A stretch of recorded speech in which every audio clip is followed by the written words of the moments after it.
आमको समय समय आमको विभिन्न कथा कहते बहुत बड़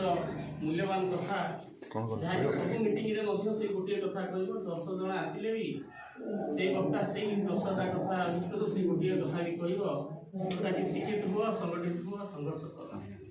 आटा एत गोटे सुंदर कथा प्रत्येक मीटिंग जिते जन आसी वक्ता से कथा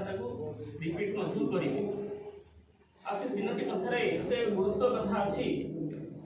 कारण आम बहुत संख्यक लोक जोटा कि शेड्यूल कास्ट भितर गोटे श्रेणी विभाग हो शेड्यूल कास्ट भितर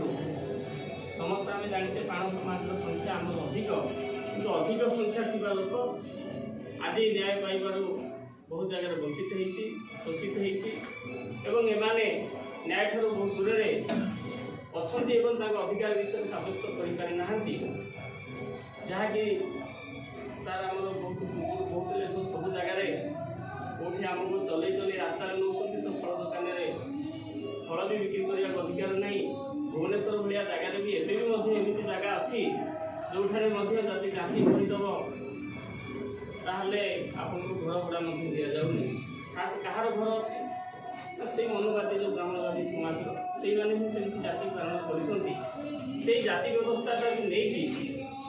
आमर कमजोरीटा को लेकिन से आमको थोपी देती आम से थोपी कथा को लेकिन आम आज एत निष्पेषित अवहेलित